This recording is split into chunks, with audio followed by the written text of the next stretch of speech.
Hello again. I am back with a video for you. This is mostly focused on what I did after I rode on the plane, both last night and when I got to the hotel.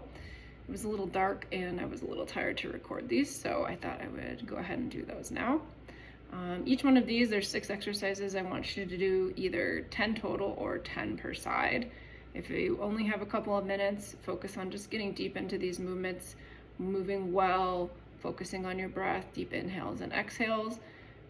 They're a great way to either start or end your day as well. All right, perfect. We're gonna start with the world's greatest stretch. So I want you to find a plank. All right, I'm gonna start on hands and knees. Maybe I'll move out just a little bit. And then I'm gonna take my feet to the back. I'm gonna drive my right knee towards my right hand. If you need to drop that back knee, you can. But I want to squeeze my left glute. Then I'm going to take my right hand up to the ceiling and I'm going to try and rotate my chest up to the ceiling, really opening but squeezing that back glute and back down. I'm going to reach to the other side, thoracic rotation, so my right hand went under my left armpit. Again, up and down. Each time, we're trying to find just a little bit more room, get that chest higher to the ceiling, open your heart, still squeezing that glute in the back. Good, I'm gonna do one more on this side, switch to the other side just so you can see. So from here, I'll take my back knee down, I'm gonna bring my hand back to the floor, my right knee goes back, and now my right leg is extended, my left leg is forward. Right hand palm is nicely down right underneath my elbow, right underneath my shoulders. I'm gonna go ahead and reach up with my left hand, reaching toward the ceiling, a little bit tighter here, squeezing my right glute this time. And back under, I'm gonna inhale here.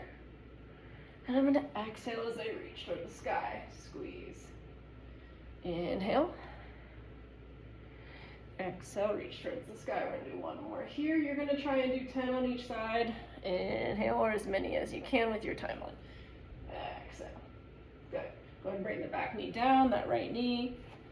The left knee comes back. And we're gonna move on to some 90-90. So now that we've kind of opened the thoracic area, we've pushed the hips through, we can start to use our mobility just a bit more.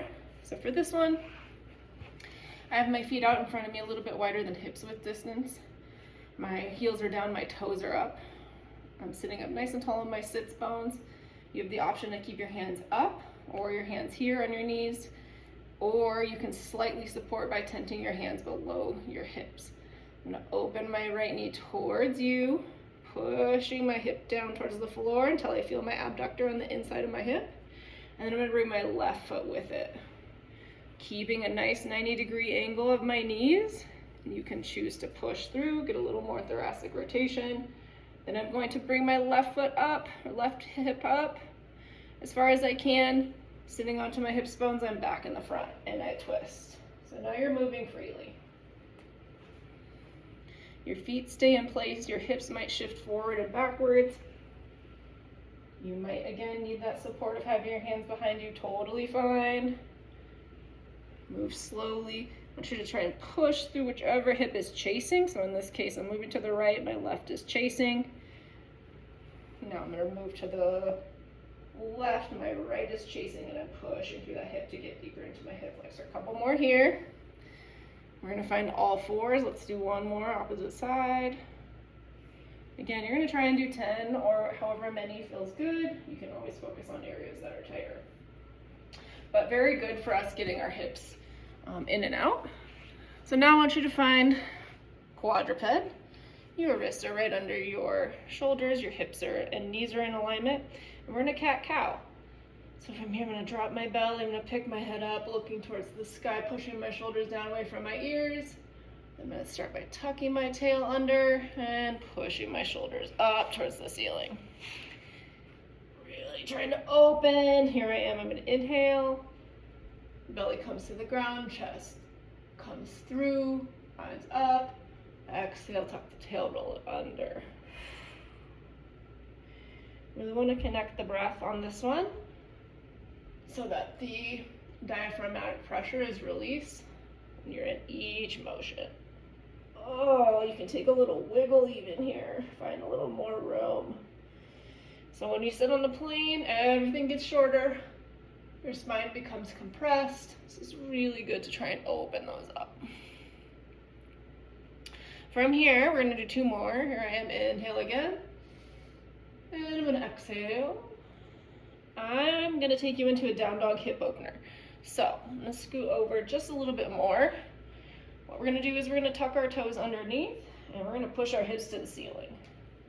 So you should be in like a little triangle position. Scoot forward. And I'm going to try and push my heels down to the ground to get a little extra stretch, pushing my chest back towards my thighs. So this is your traditional down dog. We're going to do a hip opener. So I'm going to take my right foot to the ceiling, keeping my head down, and I'm going to open my right knee toward the right side of the room. You can see I have kind of a L shape happening, and I'm going to start to circle that out. You can go forward and backward 10 times. I'm already at 5. 3, 2, 1. You can also do your ankles. You can choose to just move your knee. But really good to get all that blood flowing. And our head is below our heart.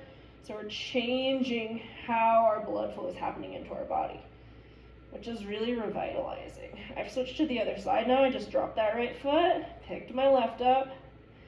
And again, I'm going to take a big stretch and really drop that left knee towards the right side. Oh, it feels so good. Good. 3, 2, 1. Go ahead and gently drop that left foot. We're going to come down to our knees again. Center yourself back up. Take water if you need it. We're going to go into a half kneeling abductor rock. So I'm going to come with my right foot forward. And then I'm going to turn towards y'all. I'm going to take it out to the side. So essentially my right foot is facing off about a 45-degree angle, and I can already feel the inside of my hip stretching just slightly. From here, I'm going to rock my knee right over that toe and back and forth. So in our previous exercise, we worked on the rotation of the hip. Now we're working on the external rotation specifically to stretch the abductors here and the hip on the posterior side. And this might not be as deep as I'm going. I'm getting pretty far past my toe here. Just take it easy. But make sure you're not hinging forward. Squeeze the glute. Nice and tall. Good. I'm going to drop my knee down. I'm going to switch to the other side. Good. My left knee comes forward first. And then I take it out to a 45-degree angle. You might even get out to a 90-degree angle. But the key is not tilting forward and not letting those hips round. So from here, I'm a little tighter. Keep that knee at about 45, squeezing my glutes through. I'm going to push my knee out over my toe. And I really feel it right here, kind of in the groin area. If you're going to be doing any sumo squats, if you're going to be doing any lateral lunges, this would also be a good opener for you. Perfect. We have 1 more after this. Let's do 3 more here. Making sure I'm not hinging through my hip. I'm staying nice and tall. My glutes are squeezed. Last one. And we are going to thread the needle. You should be pretty familiar with this if you've been following along on these videos. So here I am. I'm going to come down to the ground, back in that quadruped position. And now I'm going to make a fist with my left hand. Scoot back just a little bit so you can see me. And I'm going to drive it right underneath my right. So it looks like I'm reaching under. What I don't want you to do is reach under and then immediately try to drop yourself to the ground. You're going to feel that more here. Where I would like you to feel it is more between your shoulder blades. So I'm going to make a fist, and I'm going to go ahead and reach as far as I can without my shoulder moving down towards the ground. I'm going to take it out, stretch my arm away from me. I feel a little reach through my shoulder, and then I'm going to press that hand into the ground for 3, for 2, for 1. Then I'm going to take it back. You can go ahead and alternate on this one. Right hand makes the fist. I take it out. I don't let my shoulder drop down unless you want lumbar. I take it out, I feel that stretch in my shoulder, and then I press my hand into the ground like I'm trying to make a hole for 3, 2, 1. And it's so active that I'm shaking. Okay, now again, the left hand is under the right. I'm gonna reach as far as I can away from me, press. Each time you are trying to get just a little bit farther, try to make a little bit more room between those shoulder blades by pressing your heart away to the left in this case. Good. Other side. Right hand comes under, right hand moves away. I'm trying not to drop my shoulder. I'm reaching my hand away from me, however. I'm gonna press it into the ground. I'm gonna round my shoulder blades away from me. My heart presses towards the right. 3, 2, 1. Again, about 5 of those with a 5-second hold, or 10 total with a 2-second hold, and you are ready to go about your day. Your blood flow is going in the right direction. Thanks.